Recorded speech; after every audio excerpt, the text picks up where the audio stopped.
ginawit kanina ay, Lord, tell me what to do. Tama ba ko? Kalumar?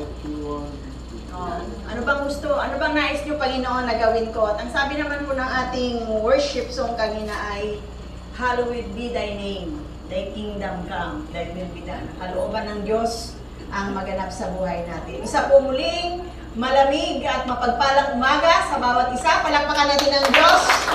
Hallelujah. Ang nais ng Diyos ay ganapin natin ang kanyang kalooban at ang bawat isa sa inyo ay ginanap nyo ang kalooban ng Diyos sapagkat kayo ay narito, ibinigay nyo ang inyong araw, ang inyong mga buhay para po sa ating Panginoon. Tayo pong lahat ay tumayo. Manalangin po muna tayo at ating pong pagkakatiwala sa Diyos ang kanya pong mensahe sa umaga nito. Can we bow down our heads? Tayo po ay panandali ang yumuko, tanda ng ating paggalang sa ating Diyos na banal. Hallelujah! Dakilang Diyos, aming Ama na makapangyarihan sa lahat. Kayo na Diyos na gumawa ng langit at lupa. Kayo ang Diyos na sobrang nagmahal sa amin, kaya kung kaya't binigay niyo ang inyong bugtong na anak na si Jesus. Kayo ang Diyos na palaging matapat, mabuti, punong-puno ng habag at biyaya. Wala na kaming masabi, Panginoon. Ang sabi nga ng isang awitin, Lord, I cannot describe. Kung akin pong susumahin, Panginoon, lahat ng ginawa niyong kabutihan sa buhay ko, mauubusan ako ng salita, Panginoon. Kaya naman sa umagang ito, Panginoon, hayaan niyo, O Diyos, na ang bawat isa sa amin ay magpapasalamat, Panginoon, sa buhay na binigay niyo po sa bawat isa sa amin, Panginoon. Mula pa lamang kaninang pagsikat ng araw, Panginoon, binigyan niyo po kami ng buhay, O Diyos, at muli naming maranasan ang panibago niyong katapatan sa umagang ito, Panginoon. Salamat sa kalakasan, sa kabila ng mga may nararamdaman kami, Panginoon, may iba sa amin, may ubo, sipon, Panginoon, pero hindi ito naging hadlang upang kayo po ay aming sambahin, kayo po ay aming paglilingkuran, kayo po ay aming aawitan, Panginoon. Mauus man ng aming tinig, Panginoon, hindi kami titigil sa pagpupuri at pagsamba sa inyo, Panginoon. Because you deserve to be worshipped, O God. Wala nang ibang Diyos maliban sa inyo, Panginoon. At ang aming buhay, Panginoon, walang halaga kung wala kayo, O Diyos. Kaya naman sa umagang ito, sama-sama kaming nagpupuri at nagpapasalamat, Panginoon. At handa kaming marinig muli ang inyong mga salita na nais nyo, Panginoon, na marinig namin instruction mula sa inyo, O God. Hayaan niyo po, Panginoon, na mabusog kami spiritually, O God. Hayaan niyo, Panginoon, na i-enjoy namin ang iyong presensya, Panginoon, na i-enjoy namin ang pakikinig na iyong mga salita, O Diyos. I don't allow spirit of antok, Panginoon. Hindi ko inaalaw ang spirito ng antok, spirito ng kawalan ng desire sa pakikinig. Akin po itong sinasaway sa pangalan ng Panginoong Jesus. And I release the spirit of teachable heart, O God. I release the spirit of a worshiper heart, O God. I release the spirit of wisdom, Panginoon, na nagmumula sa inyo, O Diyos. At kaming lahat ay sama-samang lumago sa aming pakikinig na yung mga salita, O God. As we invite the presence of your Holy Spirit, O God, be our preacher today, Holy Spirit. We entrust everything unto you. Salamat po muli, binibigay namin sa inyo ang pinakamataas na papuri at pagsamba, pagdakila, pagluwalhati, parangal at pasasalamat sa nag-iisang Diyos, ang Diyos na hindi nagbabago mula noon, ngayon at magpakailanman. Ang lahat ng anak ng Diyos ay magsabi ng Amen. Amen. Palakpakan natin sa Diyos. Tayo lahat ay tumayo.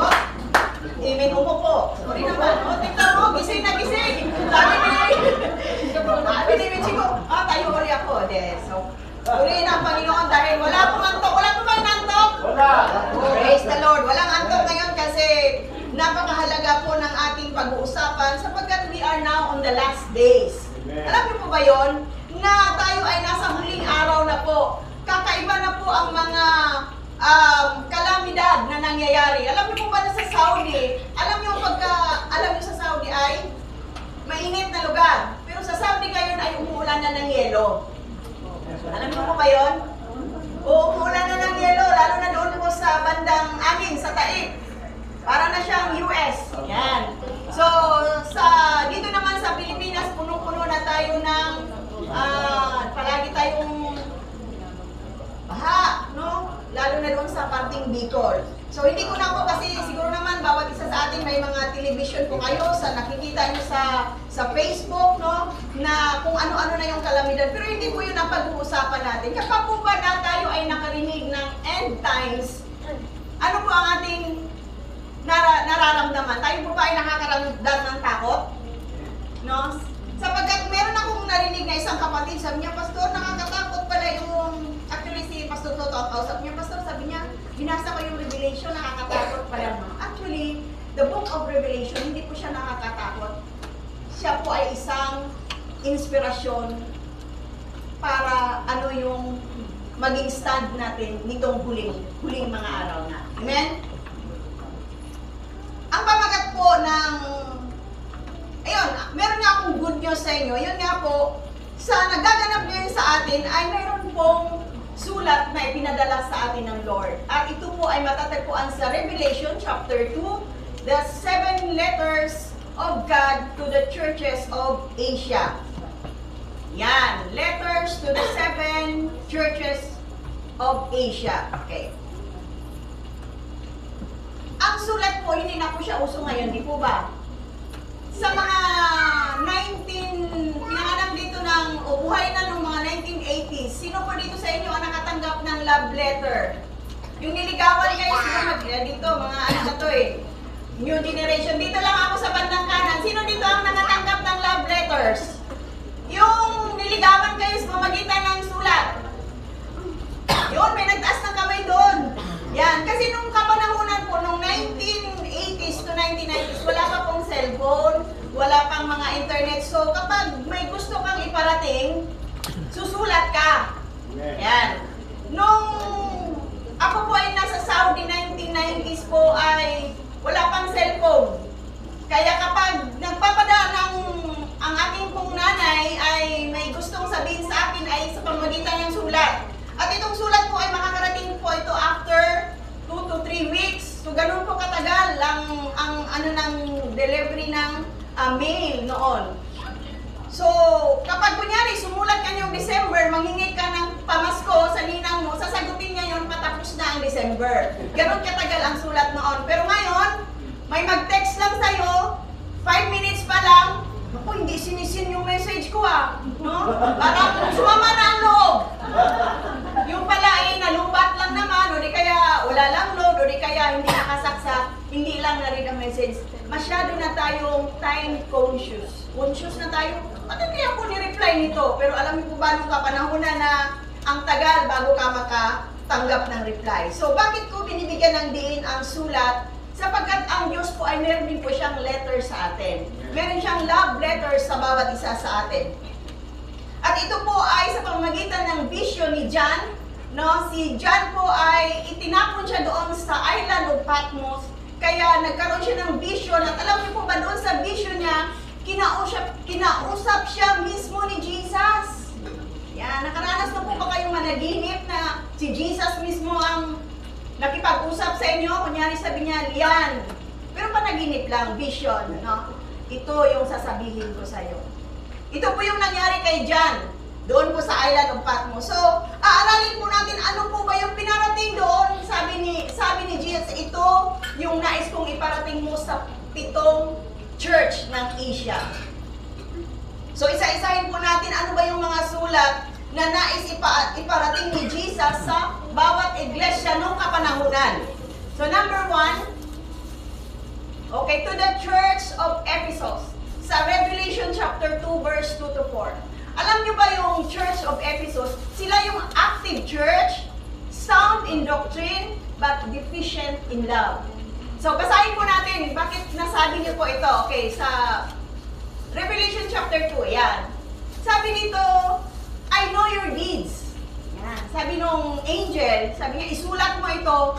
Sabi ni Jesus, isulat mo ito sa church ng Ephesus. Sabi niya, alam ko ang mga ginagawa nyo. Your hard work and your perseverance. Alam niyo po yung mga taga-Ephesus, masisipag po sila. Katulad po sila ni Sister Naida, ni Ninang Perry, masipag po sila magluto. Hindi po. Ang mga taga-Ephesus po, masipag po silang kind of Christians. Yan, so masipag po ba tayo? Dito ako sa mga kabataan, masipag po ba tayo? Ito, siyempre, kasi hindi naman kayo taga-Ephesus, okay? So, dito po ay, sila daw po ay mga hard worker, yung kanilang ginagawa, your hard work and your perseverance. Sila yung mga tipong hindi sumusuko. Sabi pa dito, I know that you cannot tolerate wicked people. Okay? Sabi niya, alam ko, hindi nyo tinutolerate yung mga taong mga gumagawa ng masama.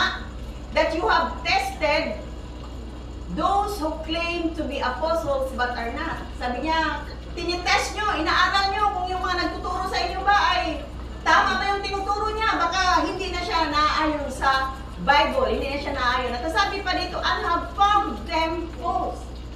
Itong taga-Ephesus po ay kapag may nag-preach sa kanila, inaaral nila. Totoo ba itong pinipreach dito? Totoo ba itong sinasabi dito? So, ganun silang klase. Kaya yung Church of Ephesus po, they are a church with sound doctrines.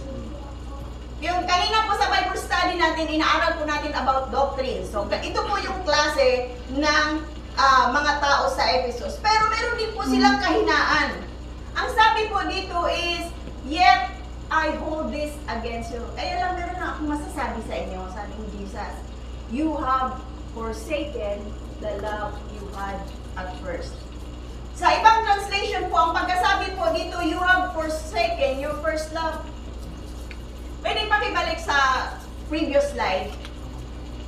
Ang sabi po dito, yun ang mga Ephesus po, ay napaka-active nila, sound in doctrine but deficient in love. May kulang lang sa kanila. Ito po ay nakalimutan nila yung first love nila. Ano po bang ibig sabihin na nakalimutan nila yung first love? Ibig sabihin, nakalimutan na nila kung gaano sila kasaya nung una nilang nakilala si Jesus. Minsan po kasi dahil sa tagal na nating naglilingkod sa Lord, minsan medyo lumalamig na yung init talaga ng ating paglilingkod sa Diyos. Ang nais ng Diyos ay katulad nung una kang na-in-love, ganun ka dapat kay Jesus. Hindi ko po ina-encourage ang mga youth na ma-in-love kayo sa panahong ito. Dito po na ako mangungusap sa mga na-in-love na at patuloy na nag-i-in-love. Okay. Ang init po ng pagmamahal, ito po ba ay humihina? Hindi, sabi ni Mr. Naida, hindi. Kahit wala na sa pastoral sa inyo, mahal na pa rin sa pastoral sa inyo. Amen? And ganun po ang tunay na pagmamahal, na kahit subukin ka ng panahon, kahit matagal na, nananatili pa rin yung pagmamahal. Ganun ang gusto ng Diyos. Ganun ang nais niyang iparating sa Church of Ephesus. Sa mga mag-asawa po, kapag bagong kasal kayo, katulad ni Brad Lloyd, di ba parang excited kayo palagi, kakain kayo sa labas, magkakape kayo, magsasamyap kayo, pero kapag kayo ba ay 10 years na mag-asawa, 20 years na, 30 years, dinidate nyo pa ba yung asawa nyo, mga asawa nyo? Amen. Sino yung nag-amen doon sa taas? Yan! Dapat ganun klaseng pagmamahal. Hindi siya humuhupa sa kabila ng paglipas ng taon. Ganun po ang gusto ng Lord. Na yung pagmamahal po natin sa Kanya ay hindi lumilipas. Kasi baka naman kasi sa sobrang tagal na natin sa Panginoon, busy na tayo sa kingdom. Naalala ko to shinare ito ni Brother Atan. We are busy with the kingdom but not with the king. Busy tayo sa church, pero yung relasyon natin sa God, medyo humuhupa na. Yan. Ito yung reminder ni Jesus sa Church of Ephesus. Next. Next slide. Yan. To the Church of Smyrna, sa chapter 2, verse 9 to 10. Ito naman tong mahirap na church. The poor but rich church. Pero palang ganun. Mahirap pero mayaman. Okay, basahin natin. Next slide. Ang sabi dito sa chapter 9, I know your afflictions and your poverty. Literal po silang mahirap. Ang Smyrna po, ang church po ng Smyrna, mahirap po talaga sila. Yet, you are rich. Sabi niya, mahirap kayo pero mayaman kayo say they are Jews and are not, but are synagogues of Satan. Do not be afraid of what you are about to suffer. Ito yung ang nais ni Jesus na iparating dito ay literally kayo nga ay mahirap, pero alam nyo ba na kayo ay mayaman? Ang tinutukoy dito is spiritual richness.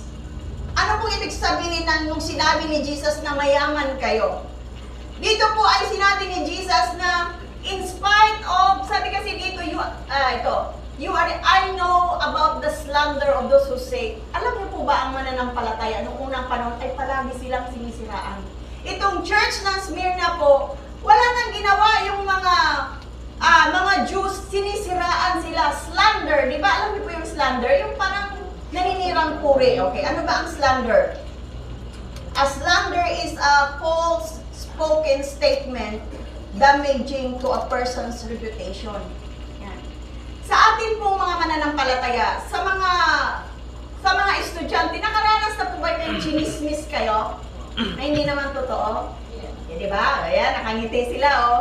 Minsan talaga kasi, kahit gaano mo talaga kabuti ka pakikisama sa mga classmate, kahit binibigyan nyo na ng papel kapag may exam, sinishare nyo yung baon mo, may masasabi at masasabi pa rin yung mga classmate kasi hindi nga sila Christian. At alam niyo po ba ang masama dito?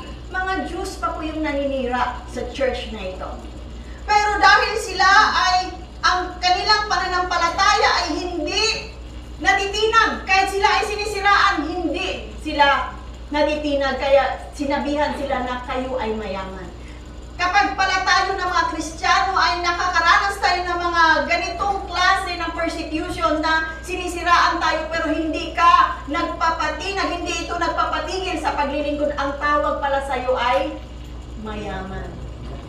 Kapag ikaw ay sinubok, kapag ikaw ay nawala ng mahal sa buhay, kapag ikaw ay nawala ng trabaho, kapag ikaw ay nagkasakit, sinubok ka pero hindi ka nagtumitigil, ibig sabihin nun mayaman ka.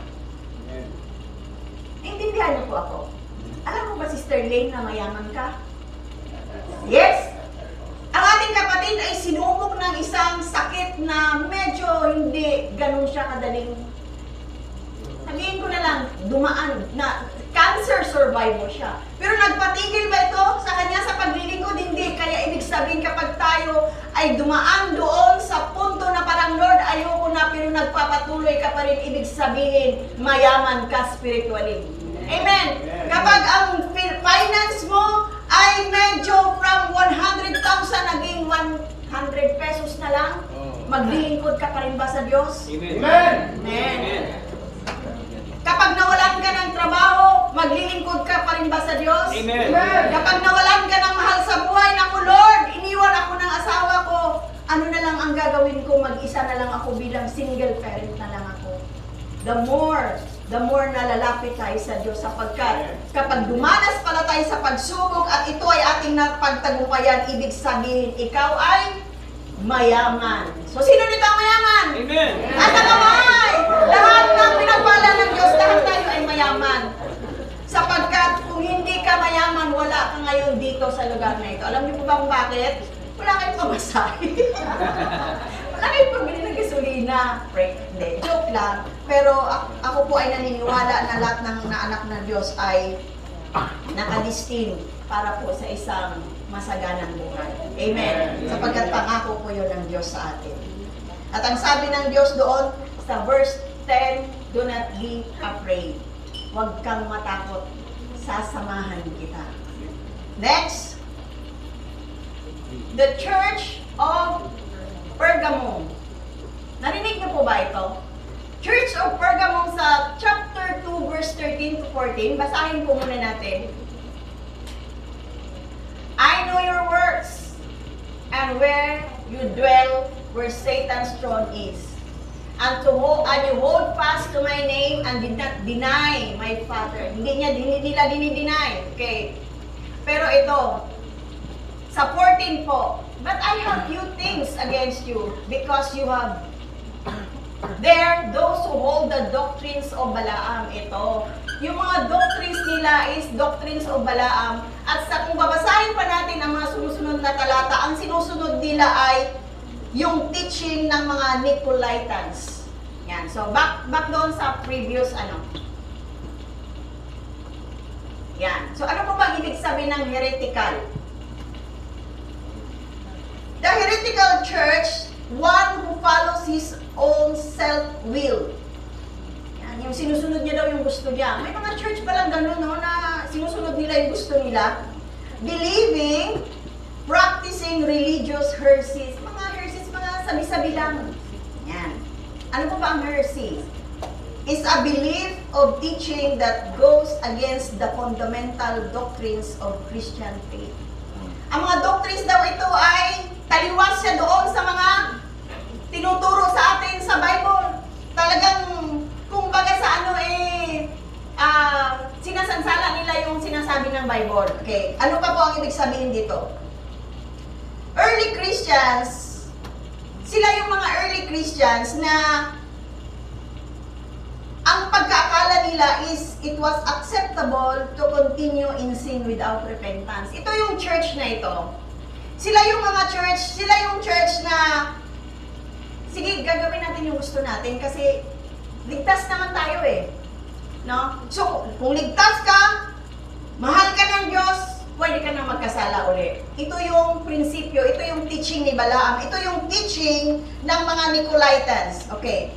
Ang Nicolaitans po, kung babasahin po kasi natin yung buong book of chapter 2 ng Revelation, sila yung mga church o sila yung mga tao na pinervert nila yung grace ng God. And it was acceptable for them to commit sexual immorality. Sa Tagalog po, sabi ko, ano po ba talaga itong heretics or heretical? Okay? Sa simpleng, sa araw-araw, sa layman's term, ang ibig pong sabihin ng heretical is yung mga sabi-sabi, mga heresies, na masyadong, ang church na ito masyadong mapaniwala sa mga sabi-sabi, sa mga pamahiin.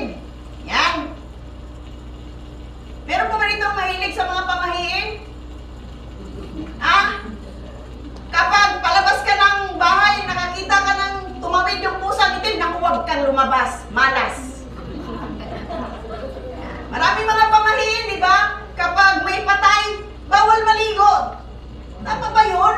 No? Naligo ka ba noon? Stand by. Joke lang. Pero sa probinsya po kasi namin, nung sabi ng tiyahin ko, huwag kayong maligo kasi patay ang lulo nyo. Maraming, lalo na po sa Philippines, di ba pinag-aralan nyo yan sa, yung mga cultures, mga kultura ng Pilipino, ang iba doon ay mga pamahiin lang. Okay. Itong church na ito, mahilig to sa pamahiin. Sabi nila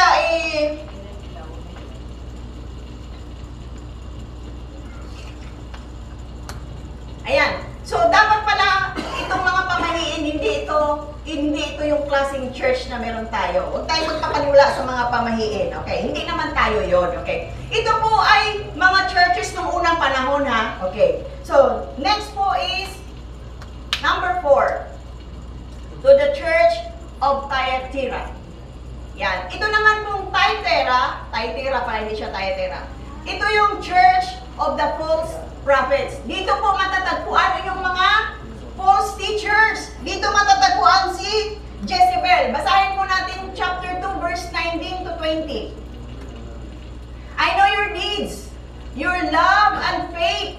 Naku, talagang grabe din naman. Meron din silang pananampalataya. Meron din silang pag-ibig. And your service and perseverance. Tamo, naglilingkod din sila, hindi sila napapagod. And that you are now doing more than you did at first. Talagang hindi sila, kung gaano siya kasipag ngayon, parang nilampasan niya pa. Meron din silang pananampalataya. Pero pagdating dito sa 20, nevertheless, I have this against you. Ito naman yung sabi ni Jesus. You tolerate that woman Jezebel, who calls herself a prophet. Okay, sino po ba si Jezebel? Siya po ay nagre-represent sa isang false prophet. Hindi lang siya hindi ako sure kung si Jezebel, ito yung Jezebel nung king, yung sa 1 Kings, 2 Kings na binanggit. Pero, ngayon kasi sa kapanahonan natin, marami na rin pong mga church na may mga false prophets. Ano po ba ibig sabihin ng false prophet? Ito yung mga maling teaching. Na meron tayong alam, meron tayong napabalita na isang malaking gawain ay ganito, no? Inaalay nila ang kanilang mga magagandang anak na babae. Ito yung isa sa mga false teaching. Okay. So, si Jezebel po, siya po yung ito yung tinutolerate ng church na ito. What is a Jezebel spirit? Actually, si Jezebel, hindi siya tao, hindi siya queen, hindi siya babae, kundi siya isang spirit na nagaganap sa isang iglesia. Okay, ano po ba ang Jezebel spirit? Sabi dito, a Jezebel spirit is spiritually controlling. Ito yung nagko-control. Kaya pag pakiramdam nyo may nagko-control na sa inyo, baka si Jezebel na yan. She wanted to control the voices of God's prophet. Gusto niyang i-control. Kunyari, may pastor dyan na nagtuturo, tapos sabi niya, huwag yan ang ituro mo, pastor. Huwag kang magturo ng tithes and offering. Magturo ka lang ng pag-ibig. Yan, ganon si Jezebel. Gusto niyang kontrolin yung mga namumuno sa church. Gusto niyang kontrolin. Isa pa, ang Jezebel spirit po ay manipulative. Gusto niyang i-manipulate ang church. And the last one is, she, kasi babae siya she is full of envy. Si Jezebel po ay punong-puno siya. Actually, in-exhort ito ni Luigi, si Jezebel, yung sa, ni Nabot, yung vineyard niya, di ba? Gusto niya actually si Jezebel, marami na siyang vineyard. Ang dami niya ng plantasyon, pero nung nakita niya yung kapitbahay niya, si Nabot, gusto ko rin yung sayo. May ganong klase itong Jezebel spirit. So, as Christians, okay, we should not tolerate this kind of spirit in the church. Hindi natin ito tolerate. Kapag may nakikita na tayo na parang gusto nito mag-manipulate ng church, huwag natin itong hahayaan. At isa pa, we should be discernful enough with this kind of spirit. Kapag na-discern mo na, ibang klase itong na to Pero hindi ko pa sinasabi na sa church na ito. Ibig ko pong sabihin nangyayari ito sa mga churches. Kuha niyo po. Okay. At iingatan po natin, mag-ingat po tayo kapag may dinaluhan tayo ng mga gawain na iba na ang tinuturo ay hindi na naaayon sa salita ng Diyos. Mag-ingat po tayo doon. Next po, the church of in Sardis. Ito yung nakakalungkot. This is the dying church. Pero hindi sila basta-basta namamatay. Basahin natin. Ang sabi dito sa, actually nasa chapter 3 na tayo, verse 3. I know your deeds. You have a reputation of being alive, but you are dead. Buhay pala sila, pero patay na sila. Paano nangyari yun? Nabuhay, pero patay. Yan. Ano yung zombie? Tawa si Kayo. No? Alam niyo po ba yung buhay, pero patay na pala? The example nito ay isang paralyzed na tao. Yung inatake tapos na paralyzed. Marami pong klase ang pagiging paralyzed. Meron pong na-paralyzed half. Meron din pong na-paralyzed na pag ganun ang paralyzed niya na gumagana yung kanan, pero yung kaliwa hindi. Kaya makikita ka minsan may naglalakad ganon. Yan. Yung half lang. Anong tawag doon, Jessa? Stroke. Hemiplegic. Yung kalahati lang. Meron din quadriplegic, no? Yung sa baba lang, hindi ka nakakalakad, pero nagpa-function pa yung taas, nagpa-function pa yung brain mo and everything. So, ito yung klaseng mga Christian na paralyzed, na buhay pero patay. Ang sabi kasi sa salita ng Diyos, sa James 2:17, faith without work is dead. Ito yung tinutukoy. Na ang pananampalataya mo kung walang gawa, considered as patay. Kapag sinasabi mo na ikaw ay mananampalataya at wala ka namang ginagawa, makonsider ka pala as patay. Isa pa po is, ang sabi sa laging tinuturo sa atin sa Romans 10:17, faith comes from hearing and hearing by the word of God. Ang faith po, hindi po siya nagtatapos sa pakikinig lang ng salita ng Diyos. Ang faith po ay nagaganap kapag ikaw ay nakikinig at yung napakinggan mong turo ay gaganapin mo sa buhay mo. Yun po yung ibig sabihin ng faith. Show me your faith without action, I will show you my faith with action. Dapat ang ating pananampalataya ay merong gawa. Sa verse 3 po, ang sabi po dito ay, may pinanggit siya dito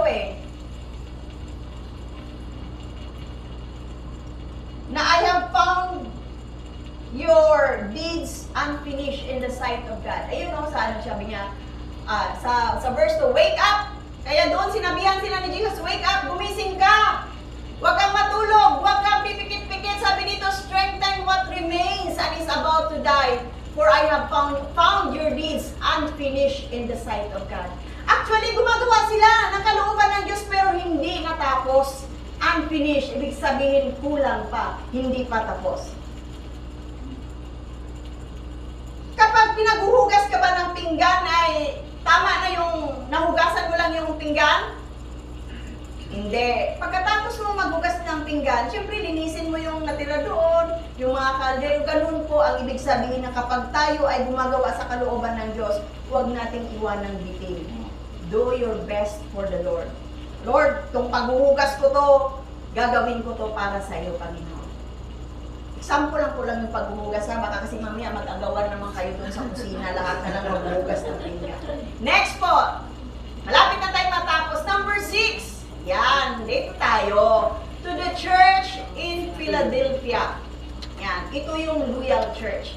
Napaka-loyal ng church na ito. Sila ay matapat. Basahin natin siya chapter 3, verse 8 to 10. 8, then 10. I know your deeds. See, I have placed before you an open door that no one can shut. I know that you have little strength, yet you have kept my word and have not denied my name. Alam niyo po ba, ang Philadelphia po ay maliit lang sila na church. Little lang sila, pero sila po ay napakaloyal. Sila po ay matapat. Kaya hindi po sa dami ng church, yung pinanggalingan kong church, ang laki-laki. Ilang service, 4 na service, 3 service. Hindi po ganun ang paglilingkod natin sa Diyos. Ito pong Philadelphia, actually po, kunti lang sila. Sabi dito ay, ano lang sila, little strength. Ibig sabihin, kunti lang sila. Pero nananatili silang tapat. Sabi nga, it is not the quality, it is the quantity. Sobra nga nating dami. Siguro 1,000 tayo, hindi mo naman kilala yung katabi mo. Wala ka namang pakialam sa katabi mo. Pagkatapos ng church, uwian na, wala. Anong nangyari?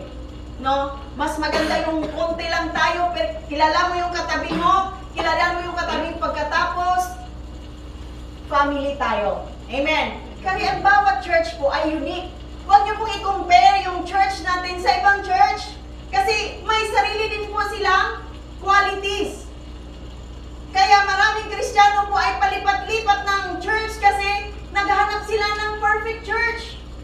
Pero wala pong perfect church kasi pag may perfect church, tapos pupunta ka doon, hindi na yun perfect. Joke, pero hindi nyo nakuha. Hindi ko pong sabihin. Yeah, tumawa sila. Talino itong mga dito side. Dito tumawa kayo para mukha. Praise the Lord. Palaman natin ang Panginoon. Nakuha nyo po, example ako, naghahanap ako ng perfect na church. Paglipat ako ganun. Ngayon, nung pumunta ako sa isang perfect church, yung church na pinuntahan ko, hindi na perfect kasi nandoon na ako. Hindi pa rin sila natawa. Anyway po, ang church po ng Philadelphia po ay isang loyal church. Sila po ay tapat. Sila po, ano po bang ibig sabihin ng loyal? Ito, tingnan natin ha. Dito tayo lahat. Marami akong nakikita dito sa BICCM Committed. Ibig sabihin ng loyal, dedicated, devoted, faithful, steadfast, steady, true, and firm. At ito yung huli, ito yung anniversary natin, unshakable. Amen! Unshakable ba ang mga BICCM? Hindi natitinag. Kahit minsan munggo lang ang ulam, atin pa rin sa susunod. Baka naman sa susunod, fried chicken na. Yes! Amen? Hindi tayo natitinag. Ang ating paglilingkod sa Diyos ay hindi natitinag kahit ano ang nangyayari. Ito yung ibig sabihin ng loyal. Okay. Ang sabi sa verse 8, sabi doon, you have kept my words and have not denied my name. Iniingatan mo yung mga salita ko at hindi mo ako dinideny. Meron ba dito sa atin na dinideny si Lord? Wala. Pero minsan, alam niyo ba na unaware tayo na dinideny pala natin si Jesus? Lalo na kapag ang ating mga kaharap ay hindi mananampalataya. Dito ngayon tayo, talagang inaano natin, pinoproclaim natin si Jesus, si God, mabait siya, mabuti, pero kapag nasa school na tayo, nasa mga trabaho na tayo, may mga pagkakataon na nadideny natin si God. Kasi hindi natin siya pinagmamalaki. Minsan kasi nahiya kayo, loko na din ka pala, Jeep. Di ba minsan parang ganon? No? Dinideny natin si God. Pero hindi na naman sinasabing dinideny nyo. May mga example lang po yon. Okay. Next and the last church is the Church of Laodicea. The lukewarm, self-satisfied church. Dito muna tayo sa self-satisfied. Yung okay na ako dito. Okay na ako dito sa church na ito. Satisfied na ako dito. Then the lukewarm. Ano ba ibig sabihin ng lukewarm? Maligamgam. Maligamgam. Hindi siya mainit, hindi rin siya malamig. Actually, kung medyo maaga-aga kayo, 2 weeks ago, tinuro ko na po ito sa ating Bible study ang patungkol sa isang lukewarm church. So sabi sa 3:15 to 16, I know your deeds, that you are neither cold nor hot. Sabi ni Jesus, I wish you were either one or the other. Ang gusto pala ni Jesus, malamig ka na or mainit. Ayaw ko ng maligamgam. Ayaw ko yung nasa gitna ka lang. Kung malamig ka, kung ayaw mo sa akin, di wag. Pero kung gusto mo maglingkod sa akin, mag-apoy ka, mag-init ang iyong paglilingkod sa Lord. Yun ang gusto ng Panginoon. Ayaw niya ng in-between. Ayaw niya ng neutral ka lang. Si Jesus po ang may sabi nito. Sabi niya, I know your deeds. Alam ko kung ano ka, that you are neither cold nor hot.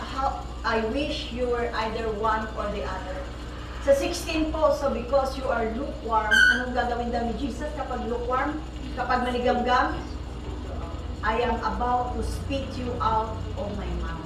Hindi ka pa naman dinura, hindi ka pa naman sinuka. I am about. Kung hindi ka magbago, kung hindi ka aapoy sa paglilingkod sa Diyos, ito yung nais ng Diyos. Itatakwil kita. Isusuka kita. Hindi kita isasama sa aking magandang plan.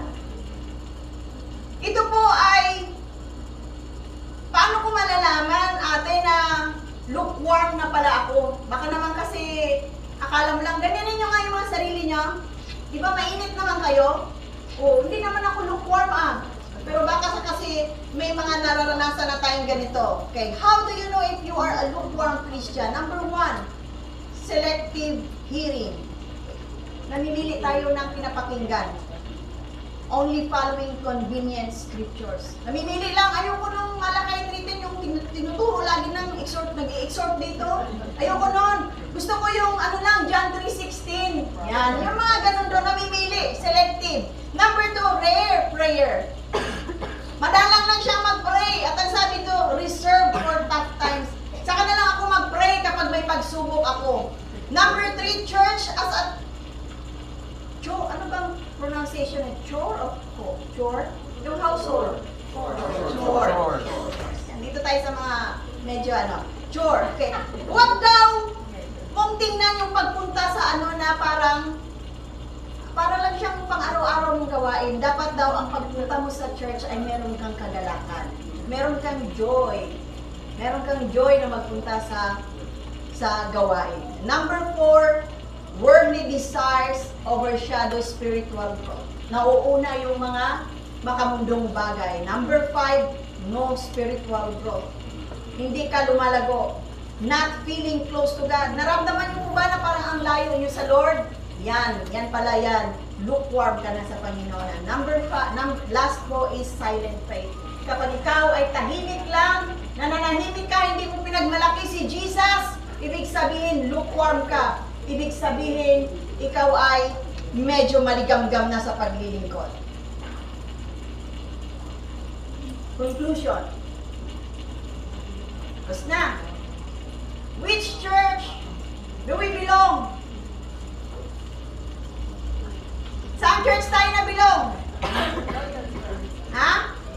Loyal Church! Praise the Lord! Sabi ng mga youth, loyal daw tayo. Dito po, sa mga hindi ganong youth, anong church tayo? Philadelphia. Ha? Philadelphia din? Doon tayo lahat sa Philadelphia. Okay, di ba? Okay, review natin. Active church, sound in doctrine but deficient in love, the poor but rich church. Maganda naman yun, na maging kahit maliit lang tayo pero rich tayo, doon tayo sa rich. Loyal na, rich pa. Di po ba? Ayaw nyo? Huwag naman sana tayo maging heretical church na mananampalataya na naniniwala pa rin tayo sa mga pamahiin, sa mga sabi-sabi. Higit sa lahat, huwag tayong maging church of false prophets. At ito yung pinaka nakakatakot na dying church. Yung malapit nang mamatay na church. At alam ko na hindi ito ang church ng BICCM. Ang church ng BICCM ay buhay na buhay, naglilingkod sapagkat victorious ang bawat isa. Amen? Paano ka mamamatay kung victorious ka? Pangalan pa lang victorious na, kaya paglabas mo dyan, kahit wala akong pera, victorious ako. Amen? Sabihin mo nga, victorious ako! Victorious ako! Amen! Praise the Lord! Hallelujah! So, baka sabihin nyo, ito naman si ate palaging nagsisermon. So, actually, ang sabi ko sa, ipagpatuloy natin ang pagbabasa, last slide please, sa, doon pa rin po, sa Revelation chapter 3 verse 19. Sabi ng Lord, nung sinulat niya ito, sinabi niya doon sa kanyang panghuling salita, sabi niya, those whom I love, I rebuke and discipline, so be earnest and repent. Ang sabi ng Lord, kaya ko kayong pinapalalahanan, kaya ko kayo dinidisiplina kasi mahal ko kayo. Example, Lorraine, dinidisiplina ka kasi anak ka. Saan ka nakakita ng dinidisiplina ni Sister Bailey yung kapitbahay niya? Di po ba hindi? Like, yun ka ba? Nanay ba kita? Kaya ngayon kapag dinidisiplina kayo na magulang nyo, magalak kayo kasi mahal nila kayo. Ganun din po ang relasyon natin sa Panginoon. Kapag kinukorek tayo ng Lord sa pamagitan ng kanyang mga salita, at masaktan ako doon sa mensahe, magpasalamat ka dahil sabi ng Lord, ang lahat ng minahal ko ay kinukorek. Amen. Amen. Kapag pakiramdam mo, ako yung tinamaan ng salita ng preaching kanina, pasalamat ka, ibig sabihin mahal ka ng Diyos, ipinapaabot niya sa iyo ang mensahe na ito. Katulad ng isang magulang, siguro po hindi niyo siya ma-appreciate, pero ito sasabihin ko sa inyo, nung ako ay naging magulang, doon ko lang na-appreciate ang aking mga magulang. Nakuha niyo po? Siguro ngayon, tawa-tawa lang kayo, pero pag kayo ay naging magulang, sasabihin niyo, tama pala si mama, tama pala si tatay, tama si daddy, tama si mami. Makikita nyo na lahat ng ginagawang sakripisyo ng inyong mga magulang, lahat ng pagdidisiplina nila ay para sa ikakabuti ng anak. Same way, ganun din si God sa atin. Dahil ayaw ni Lord na mapahamak tayo kasi ang original na plano ng Lord, yung message yung huling message ko ay, the plan of God is to prosper you, not to harm you, but to give you a hope and a future. Alam niyo po ba yun? Alam niyo po ba yun? Na-memorize nyo na? Jeremiah 29:11, sino naka-memorize? Amen. Yan, dalawang prito ka mamaya. Kasi naka-memorize ka. Prito, wala pa ng fried chicken. Mamaya gabi pa yung fried chicken. Tayong lahat ay tumayo. Napakabuti ng ating Panginoon na mahal tayo ng Diyos. Amen? Minsan, pinapadalhan niya tayo ng sulat sa pamamagitan ng salita ng Diyos because God wants to remind us. God wants to correct us. God wants to instruct us. Ito yung dapat na tahakin mo. Dahil gusto ko maranasan mo ang eksakto kong plano sa buhay mo. Tayong lahat ay umuko at manalangin. Dakilang Diyos, aming Ama na mapagmahal, salamat sa iyong mga salita, O Diyos. Salamat, Panginoon, na meron ka na namang paalala sa amin, Panginoon, kung paano kami, O Diyos, mamuhay, kung paano kami, Panginoon, lumakad sa inyo pong kalooban, O Diyos. Marami pong salamat, Lord, na aming natutunan, Panginoon. Kaya nyo kami, Panginoon, pinapadalhan ng mensahero, kaya nyo kami pinapadalhan ng inyong banal na salita, O God, because you want us, Lord, to be instructed according to your will and purpose in our lives, O God. Marami pong salamat sa bawat isa na naririto, Panginoon. Lord, I pray, O God, na ang bawat isa na nakapakinig na yung mga salita, Panginoon, ay patuloy na tumimo sa aming mga puso ang iyong mga salita, O God. Lord, we desire that kind of church, a loyal church, O God. Yung church na laging nag-aapoy sa paglilingkod sa inyo, Panginoon. Ayaw namin, O Diyos, na maging maligamgam kami, Panginoon, na maging hindi kami nag-iinit, Panginoon, sa paglilingkod namin sa inyo, O God. Lord, hayaan niyo po, Panginoon, na ang aming paglilingkod sa inyo ay hindi matitinag, O God, sa kabila ng mga nagaganap, Panginoon, sa kabila ng aming mga nararanasan, O Diyos. Nakakaranas kami, Panginoon, ng financial setbacks, O God, but we believe in you, O God, that you are our provider, Lord. Maging ang pangangailangan ng aming church, ang pangangailangan ng aming pamilya, ang pangangailangan ng aming mga anak, Panginoon, ang future ng aming mga anak, Lord, we entrust everything unto you, O God, because you who have promised is faithful, O God. At ang sabi na yung mga salita, Panginoon, I am the God of all mankind. Is anything too hard for me?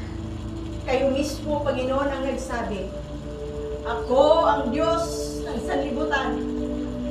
Meron bang bagay na mahirap sa akin? Salita ng Diyos, walang bagay na imposible sa akin. Ano man ang kalagayan mo, kapatid, hindi ko alam kung ano ang pinagdaanan mo. Hindi ko alam kung ano ang nilalaman ng puso mo. But God wants to speak to you today that nothing is impossible with God. Walang bagay na imposible sa Diyos. Marami pong salamat, Ama. Muli, binibigay namin sa inyo ang pinakamataas na papuri at pagsamba. Pagdakila, pagluwalhati, parangal at pasasalamat. Na nag-iisang Diyos na hindi nagbabago magmula noon, ngayon at pagpakailanman. Ang Diyos na matapat na aming pinaglilingkuran. Ang Diyos ng Israel at ang Diyos ng BICCN. Salamat po, Panginoon. Ito po muli ang aming sama-samang panalangin sa matamis at makapangyarihang pangalan ng Panginoong Jesus. Lahat ay magsabi ng Amen.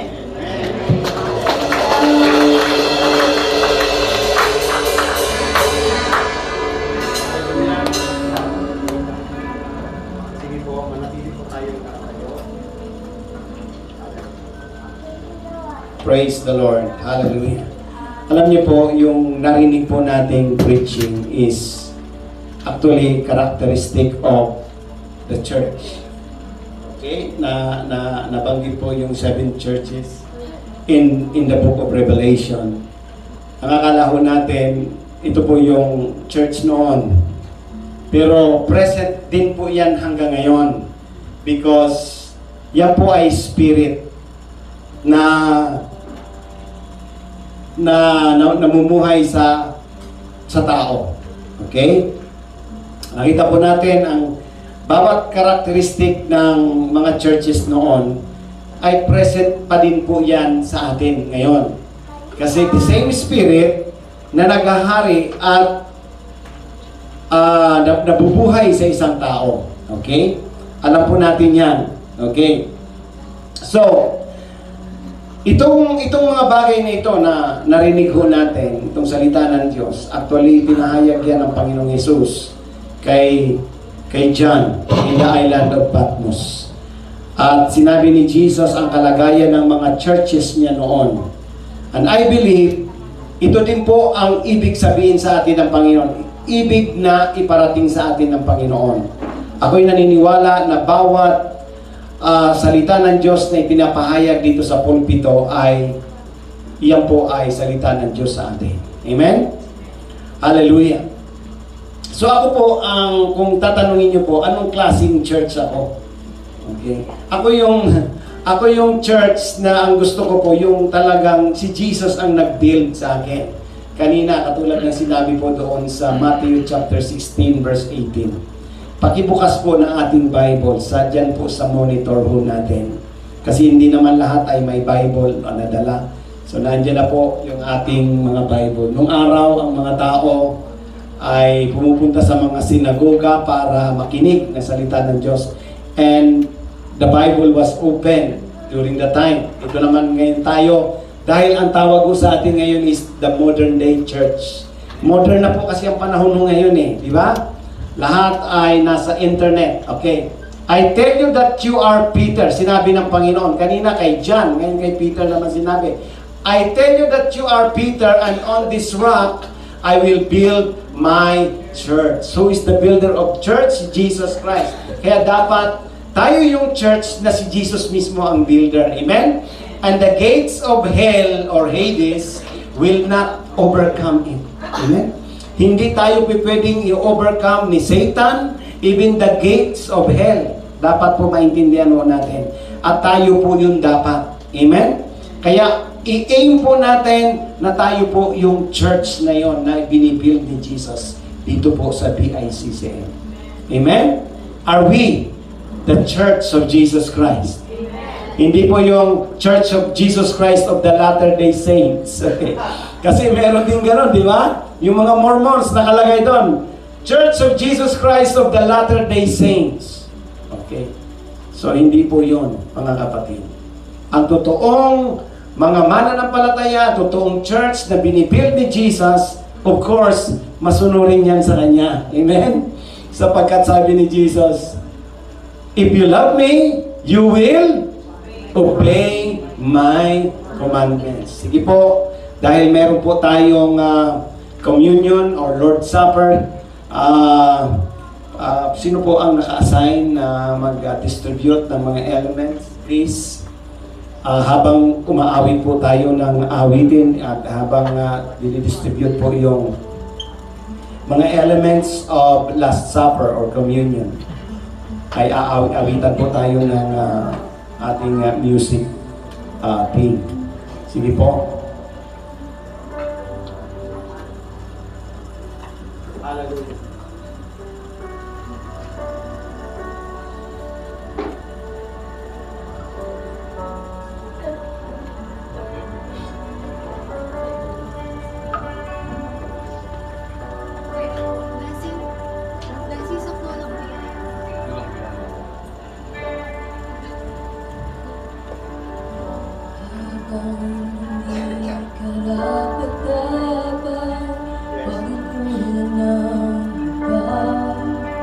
At wagas mo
Oh yes, Lord, we thank you.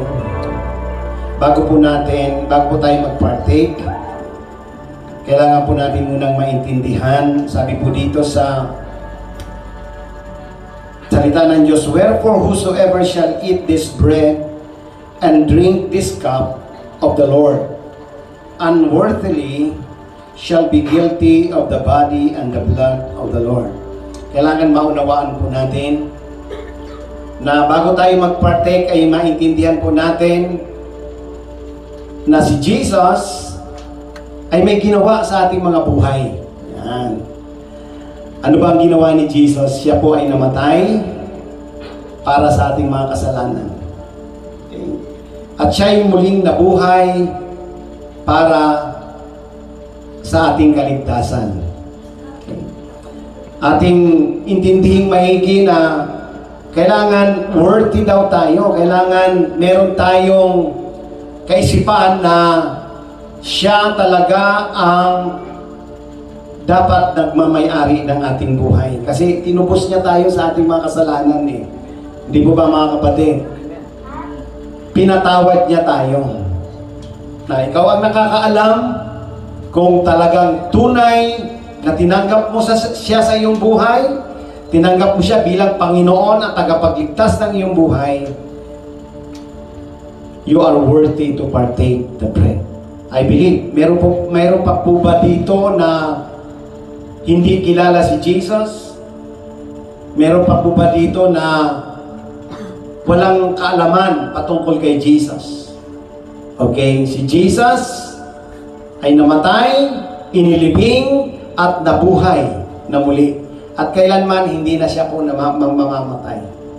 So sa mga sandaling ito ay hawakan po natin ang tinapay. Ang sabi po dito sa banal na salita ng Diyos, "For I have received of the Lord that which also I delivered unto you, that the Lord Jesus in the night in which He was betrayed took bread, and when He had given thanks, He brake it and said, Take, eat, this is my body, which is broken for you. This do in remembrance of me." Manalangin po tayo. Aming Diyos, salamat po sa pagkakataon na ito na kami pinaalalahanan mo na gawin ito sa tuwing kami ay magkakatipon-tipon. Lord, we remember your death, your burial, and resurrection. That you have done this sacrifice just because you wanted us to be saved. You wanted us to cleanse us from all our sins by your sacrifice, by the precious blood of yours. Panginoon, inaalala namin at sinasampalatayanan namin hanggang sa iyong muling pagbabalik sa pangalawang pagkakataon. At kami ay patuloy na mananalig at mananampalataya sa iyo.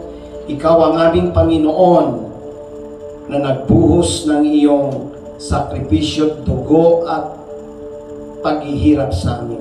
Nagpapasalamat po kami, Panginoon, sa mga oras na ito. Sa pangalan ng Panginoong Hesus, kainin po natin ang dila.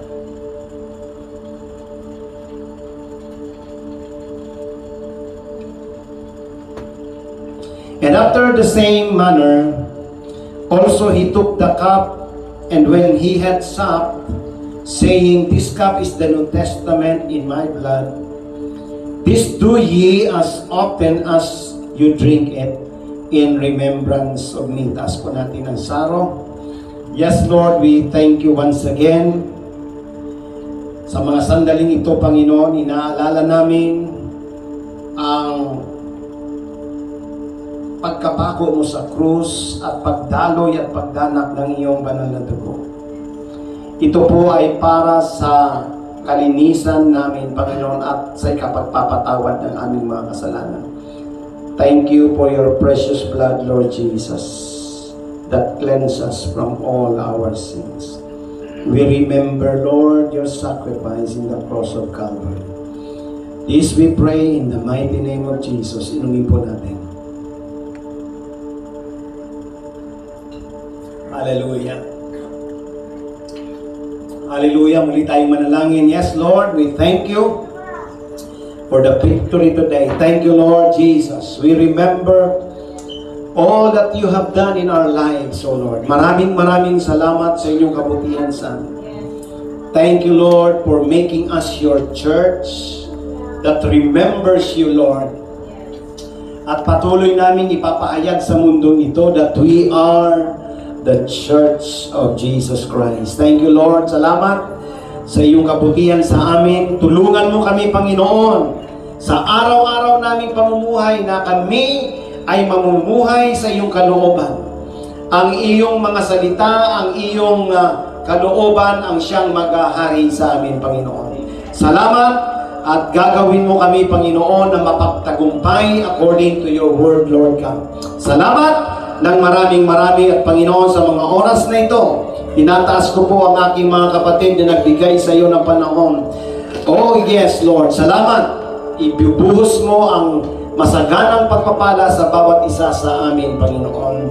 Lord, as you have said in your word that seek ye first your kingdom and your righteousness, and all other things will be added unto us.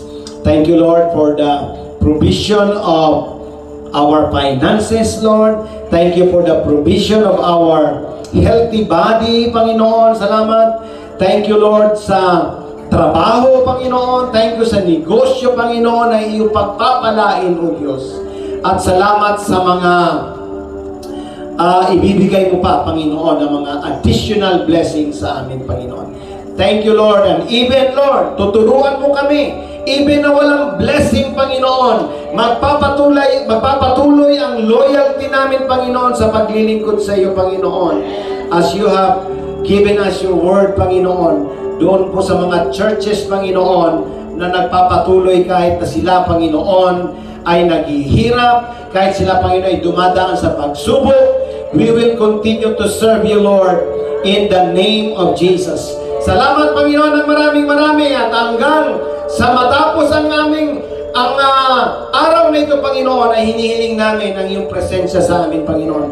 May mga susunod pa kaming gawain, Panginoon. Meron kaming worship night. Ibibigay namin, Panginoon, ang natitira pa naming lakas para sambahin at purihin ka namin sa Espiritu at sa katotohanan. We thank you, Father God. In Jesus' name we pray. And all the brothers says, Amen and Amen. Palakpakan po natin ang Panginoon. Hallelujah! Yes! Give the Lord the best love offerings. Hallelujah! Praise the name of Jesus. Oh Diyos ng kapayapaan, pagkakilangan kahit sa pinamahina, ang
God bless.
Yo, what's up? This is your boy Jason.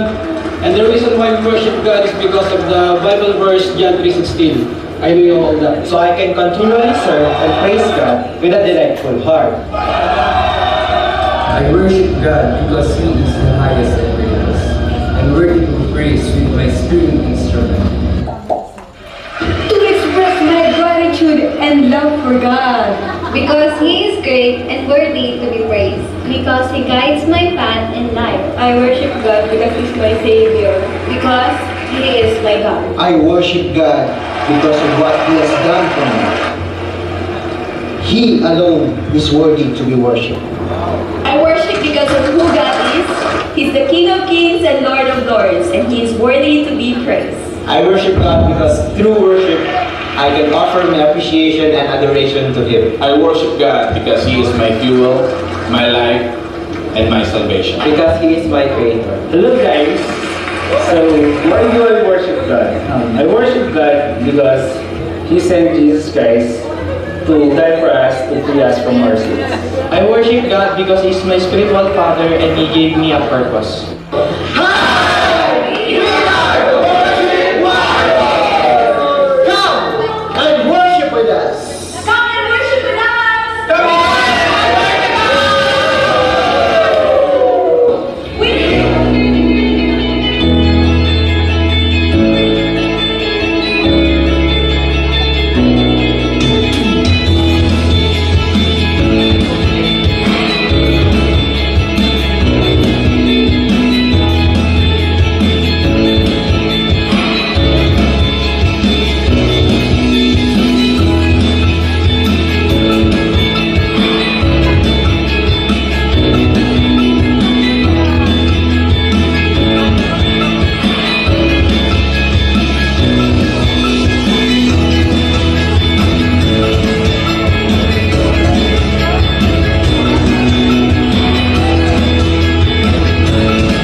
To join us on November 27, 2022. Come to the best. Come